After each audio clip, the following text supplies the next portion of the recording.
വളരെ പ്രധാനപ്പെട്ട മറ്റൊരു കാര്യം ഉമേഷ്, ഇതിൽ ഈ കോടതി വിധി വരുന്ന ദിവസം നമ്മളെല്ലാവരും ആകാംക്ഷയോടെ കാത്തിരുന്നത് ദിലീപ് എട്ടാം പ്രതിയായിരുന്ന ദിലീപ്, ഇനി പ്രതി എന്ന് പറയാൻ കഴിയില്ലല്ലോ, എട്ടാം പ്രതിയായിരുന്ന ദിലീപ് കേസിൽ ശിക്ഷിക്കപ്പെടുമോ എന്നറിയാൻ വേണ്ടിയിട്ടായിരുന്നു. പക്ഷേ ദിലീപിനെ വെറുതെ വിടുകയാണ് കോടതി ചെയ്തത്. എന്തുകൊണ്ട് ദിലീപിനെ വെറുതെ വിട്ടു? എന്തൊക്കെ കാരണത്താലാണ് ദിലീപിനെതിരെ ആരോപിക്കപ്പെട്ടിരുന്ന കുറ്റങ്ങൾ തെളിയിക്കാൻ കഴിയാതെ പോയത് എന്ന പ്രധാനപ്പെട്ട വിവരങ്ങൾ നമുക്ക് അറിയേണ്ടതുണ്ട്. ഇന്ന് ഒരുപക്ഷെ വിധി പകർപ്പ് ലഭിച്ചതിന് ശേഷം മാത്രമല്ലേ അക്കാര്യങ്ങളിൽ ഒരു വ്യക്തത വരികയുള്ളൂ.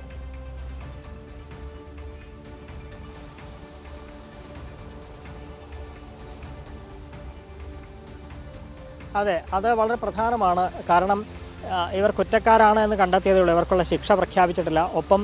ഇവർക്കൊപ്പം പ്രതിപ്പട്ടികയിലുണ്ടായിരുന്ന 4 പേരെ കുറ്റവിമുക്തരാക്കുകയും ചെയ്തിട്ടുണ്ട്. 8ാം പ്രതിയായിരുന്ന ദിലീപ് അടക്കം 4 പേരെ കുറ്റവിമുക്തരാക്കുകയും ചെയ്തു.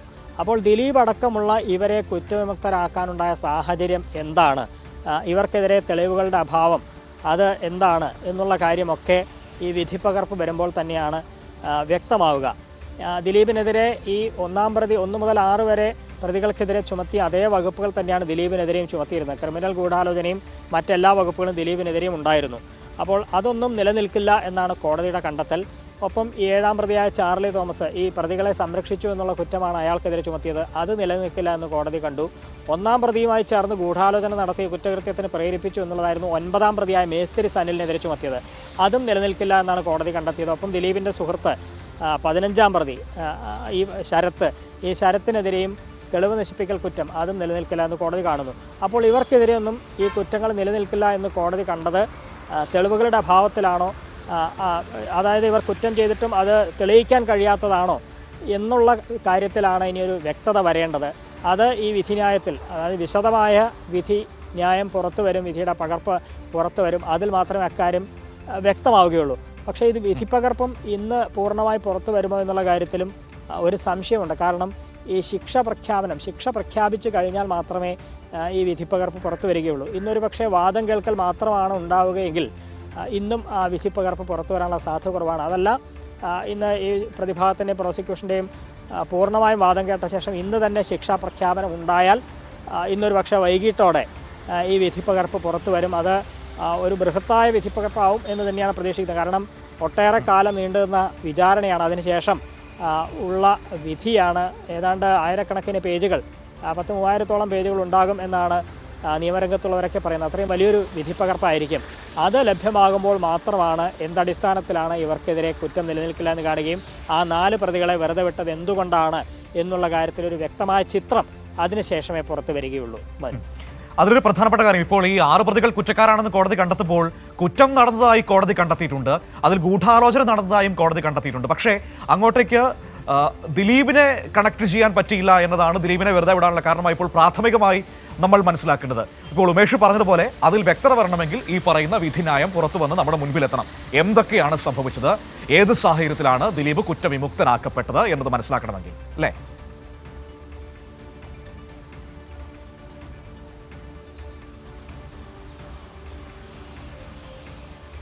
അതെ, അതാണ് അതിൻ്റെ ഒരു വ്യക്തത ഉള്ള കാര്യമെന്ന് പറയുന്നത്.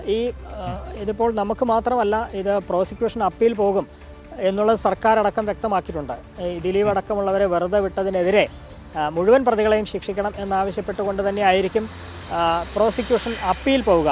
ഈ അപ്പീൽ പോകണമെങ്കിലും ഈ വിധിപ്പകർപ്പിൻ്റെ പൂർണ്ണ രൂപം ലഭ്യമാകണം. എങ്കിൽ മാത്രമേ എന്തടിസ്ഥാനത്തിലാണ് വിചാരണ കോടതി ഇവരെ വെറുതെ വിട്ടത് എന്ന് ആ വ്യക്തതയോടെ ലഭിച്ചെങ്കിൽ മാത്രമേ അത് ചോദ്യം ചെയ്തുകൊണ്ട് സർക്കാരിനും പ്രോസിക്യൂഷനും ഹൈക്കോടതിയിൽ അപ്പീൽ പോകാൻ കഴിയുകയുള്ളൂ.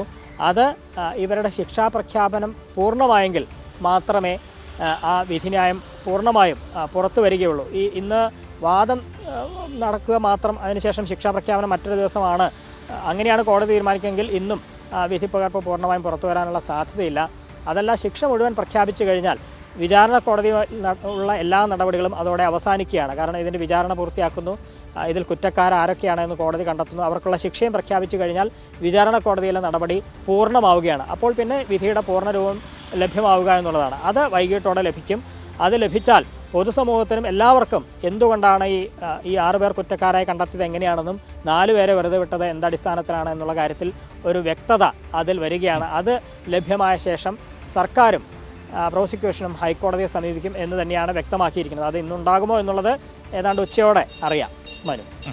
ശരി, ഒരു കാര്യം കൂടി ഉമേഷ്, ഏതായാലും നമ്മൾ ഈ കോടതി വിധിയെക്കുറിച്ച് പറയുമ്പോൾ അതിൽ പൊതുസമൂഹത്തിൽ രണ്ട് അഭിപ്രായം നിൽക്കുകയാണല്ലേ ആ വിധിയെപ്പറ്റി.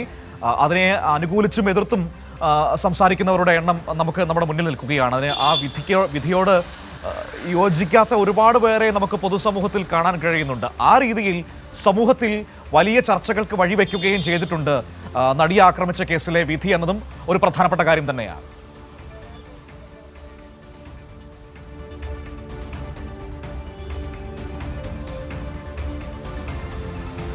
അതെ മനു, അത് സ്വാഭാവികമാണ്. ഇങ്ങനെ ഒരു പ്രതിപ്പട്ടികയിലുണ്ടായിരുന്ന ചിലർ കുറ്റക്കാരായി കാണുകയും മറ്റു ചിലരെ വെറുതെ വിടുകയും ചെയ്യുമ്പോൾ ചിലർ അത് ആക്സെപ്റ്റ് ചെയ്യുന്നു. കാരണം അവർ വിചാരിച്ചതുപോലെ തന്നെ സംഭവിച്ചു എന്ന് കരുതുന്നവരുണ്ട്. അതല്ല, മുഴുവൻ പേരെയും ഇതിൽ ശിക്ഷിക്കണം എന്ന് ആഗ്രഹിച്ചിരുന്നവരുമുണ്ട്. അപ്പോൾ അവരുടെ ആഗ്രഹത്തിന് വിരുദ്ധമായി ചിലരെ വെറുതെ വിടുമ്പോൾ അതെന്തുകൊണ്ട് സംഭവിച്ചു എന്നുള്ള ആശങ്ക അവർക്കെല്ലാം ഉണ്ട്. നിയമത്തിന് മുൻപിൽ ഇപ്പോൾ വിചാരണ കോടതിയുടെ വിധിയുടെ അടിസ്ഥാനത്തിൽ നോക്കുമ്പോൾ ആ 4 പേരും വെറുതെ വിടുകയാണ്. അവർ ഇതിൽ പ്രതികളല്ല എന്നുള്ളത് തന്നെയാണ് കണ്ടെത്തൽ. അതുകൊണ്ട് തൽക്കാലം അത് അംഗീകരിക്കുക എന്നുള്ളത് മാത്രമാണ് നിലവിൽ ഉള്ളത്. അങ്ങനെയാണ് സാധാരണ കീഴ്വഴക്കം. പക്ഷേ ഈ പറയുന്നത് പോലെ വിചാരണ കോടതിയിൽ അവസാനിക്കുന്നതല്ല നിയമവ്യവഹാരങ്ങൾ. ഇതിന് മേൽക്കോടതികളുണ്ട്. ഒരു പക്ഷേ വിചാരണ കോടതി എന്തുകൊണ്ട് ഇവരെ വെറുതെ വിട്ടു എന്നുള്ളതിനൊരു കൃത്യത വരുമ്പോൾ അതെല്ലാം ചൂണ്ടിക്കാട്ടി അതുമായി ബന്ധപ്പെട്ട അപ്പീൽ സർക്കാർ സമർപ്പിക്കുകയാണെങ്കിൽ മേൽക്കോടതിയിൽ അത് ബോധ്യപ്പെടുത്താൻ കഴിയുകയും ഇതിന് വിരുദ്ധമായ മറ്റൊരു വിധി അല്ലെങ്കിൽ മുഴുവൻ പേരെയും കുറ്റക്കാരായി കണ്ടൊരു വിധി വരികയും ചെയ്താൽ അതായിരിക്കും അന്തിമ വിധി എന്നുള്ളതാണ്. അപ്പോൾ ഈ ഘട്ടത്തിൽ ഒന്നും പറയുകയില്ല. ഈ ഘട്ടത്തിൽ രണ്ടഭിപ്രായം ഉണ്ടാവുക സ്വാഭാവികമാണ്. കോടതികളുടെ തീരുമാനം തന്നെയാണ് അന്തിമം. അതിനനുസരിച്ച് ഒരു നിലപാടെടുക്കുക എന്നുള്ളത് മാത്രമേ ഈ ഘട്ടത്തിൽ നമുക്ക് പറയാൻ കഴിയുകയുള്ളൂ. Okay, thank you Umesh. ഏതായാലും ഉമേഷാണ് ഈ വിവരങ്ങൾ നമുക്ക് നൽകിയത്. നടിയെ ആക്രമിച്ച കേസിൽ ഇന്ന് പ്രതികളുടെ ശിക്ഷാവിധി പ്രഖ്യാപിക്കുമെന്നതാണ് ഏറ്റവും പ്രധാനപ്പെട്ട കാര്യം. ഇന്ന് അതിൻ്റെ ഒരു നടപടിക്രമം എന്ന് പറയുന്നത് ആദ്യം ശിക്ഷാവിധി സംബന്ധിച്ച കാര്യങ്ങളിൽ വാദം കേൾക്കും. അതിനുശേഷമായിരിക്കും ഒരുപക്ഷെ ഇന്നോ അല്ലെങ്കിൽ നാളെയോ വിധി പ്രഖ്യാപിക്കുക എന്നതാണ് അതിൻ്റെ ഏറ്റവും പ്രധാനപ്പെട്ട കാര്യം എന്ന് പറയുന്നത്. ആ വിധി പകർപ്പ്, വിധിന്യായം പുറത്തു വന്നാൽ മാത്രമാണ് എന്തിൻ്റെ അടിസ്ഥാനത്തിലാണ്, ഏത് സാഹചര്യത്തിലാണ് പ്രതിയായിരുന്ന ദിലീപിനെ വെറുതെ വിട്ടത് എന്നതടക്കമുള്ള കാര്യങ്ങളിൽ വ്യക്തത വരികയുള്ളൂ.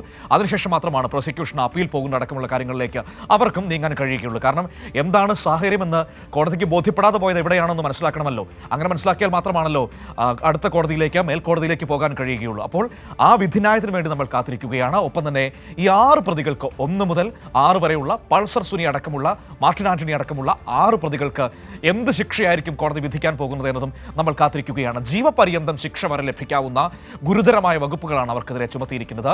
അതുകൊണ്ട് തന്നെ ഏത് ശിക്ഷ അവർക്ക് നൽകുമെന്ന് എല്ലാവരും കാത്തിരിക്കുകയാണ്.